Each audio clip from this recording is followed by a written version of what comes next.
এই পাওনামাই বহ মাদ্রাসার সামনে দেখো না। ও আগে কবেন না, কই দিবি না। কাশেম ভাই, একটু এদিকে আয় ভাই, আয় আয় আয় ভাই, তুই না আমার ভাই, আয় রাখো না মিয়া। আয় আয়। কাশেম বসো বসো ভাই বসো। মাদবর সাহেব, এই যে আপনি কি করতেছেন? তাইলে তোমারে যে আমি আধা ঘন্টা ধরে ডাকতেছি, ভাই কয়ে ডাকতেছি, তোমার কি ভ্রুক্ষেপ হইতেছে না কি? তুমি আসতে আধা ঘন্টা লাগাইতেছো ভাই। কাশেম ভাই রাগস না, তুই কিছু মনে করিস না। তোর এই যে পায়ের সাইজটা বুঝছিস, আর এই যে চটির সাইজ, এটা আমার মনে হয় যেন সেম সেম মিল আছে একটু। তুই কিছু মনে না করলে একটু পায়ে ঢুকা ওইটা।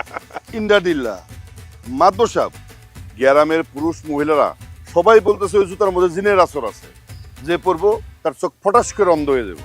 আরে দূর, এগুলো হইল গ্রামের কম শিক্ষিত মেয়ে ছেলেদের কুসংস্কার, তারা বলে বেড়ায় এগুলো। তুই ভাই দে আস্তে করে পাড়া ঢুকা দে। না না মাদবর সাহেব, আমি ওই জুতা পরতে পারব না। আমার বউ বলছে, কাশেম তুমি যদি ওই জুতা পরো তবে তুমি মরে যাবা, আর তুমি মরে গেলে আমি বিধবা হয়ে যাব। আমি বিধবা হইতে চাই না, তাই মাদবর সাহেব আমি জুতা পরতে পারব না। এটা সাবধানে থাকেন কর্তা। কিসের সাবধান, কিসের সাবধান? আমাকে যদি সাবধান থাকতে বলতেছিস, আমি মাতব্বর মানুষ। আবার কথাটা তো শুনবেন আগে। কি কথা বল? রাইতে পাহারা দেওয়ার সময় দেখি যে কেরামতের বাড়ির উপরে আগুনের গোল্লা চলতেছে, বুঝলেন? এইটা থেকে ডরে ছুটে আমি মসজিদের বারান্দাতে পলাইছি। আগুনের গোল্লা? হ, একবার পিং পং বলের মতো দল দল দল দল করে চলতেছে, এর আগুনের বল একটা। এইটা তো জিনের লক্ষণ। হ, আমার মামা তো খালার দেওরের শ্বশুর বাড়িতে এই ঘটনা হয়েছিল। এই মিয়া চুপ করো না, চুপ করো তো। সবাই মিলে কথা বলতেছে, সবাই মিলে একটা চটিকে জিন বানায় ফেলছে। মাদবর সাহেব, আপনার যদি এতই সাহস থাকে, যে জুতাটা আপনি পরে দেখান না। কর্তা, এই বিচার আপনি করতে চান না, গেলে কোনো অন্ধ হয়ে যান, আর অন্ধ হয়ে গেলে বিচার আচার করবো কে? শোনেন গ্রামবাসী, সম্মানিত গ্রামবাসী, একটা কথা বলি আমি। বিচার বিচার কিন্তু অনেক সূক্ষ্ম কাজ, অনেক কঠিন কাজ। এইটা করতে কিন্তু অনেক সময় লাগতে পারে। সঠিক তদন্ত করতে হবে, তারপর বিচার করতে হবে, না হলে ভুল হয়ে যাবে কিন্তু। একদম ঠিক কথা বলছেন কর্তা। তো আমার এখানে কথা আছে। কি কথা বলো? এই চটিতে যদি জিনের আসর থাকে, তো এটা তো গ্রামে রাখা বিপদ। হ্যাঁ, কালকে যদি জুতা নিজেই হাঁটা শুরু করে, আর যদি জিন জুতা পায়ে দিয়ে দরবারে চলে আসে?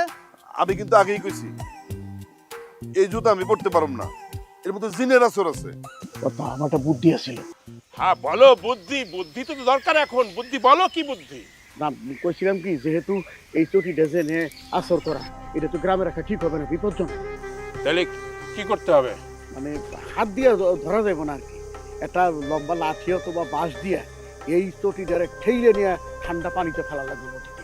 তাহলে দেখবেন যে ভূত ঠান্ডা হয়ে গেছে গা, বা জেন ভূত যেটাই কই সেটা ঠান্ডা হয়ে গেছে গা। আর যদি সাঁতার না জানে, মরে যাবে। ঠিক কথা, নদীর পানি তো সব বদনজর দিয়ে যাবে। চৌকিদার, কর্তা, একটা লম্বা লাঠি বা একটা লম্বা বাঁশ নিয়ে আসো তো ভাই। আইনে এই চটিটা ঠেলে একদম ঠান্ডা পানি নদীতে ফেলা দাও। আরে যাও মিয়া, যাও যাও। খালি কথা বললি, খালি দাঁড়া ভাবে, খালি 3 ঘন্টা ভাবে আর 6 ঘন্টা ধরে কাজ করে। আমার গায়ের মধ্যে কি ওই ওখানে ঠেকাবি?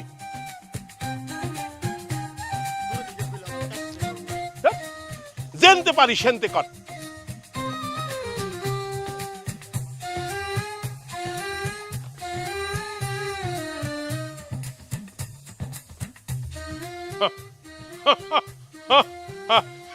যাক, গ্রামটা তাহলে জিন মুক্ত হলো। আল্লাহ, আলহামদুলিল্লাহ, আজকের থেকে আমাদের গ্রামটা বিপদ মুক্ত হলো।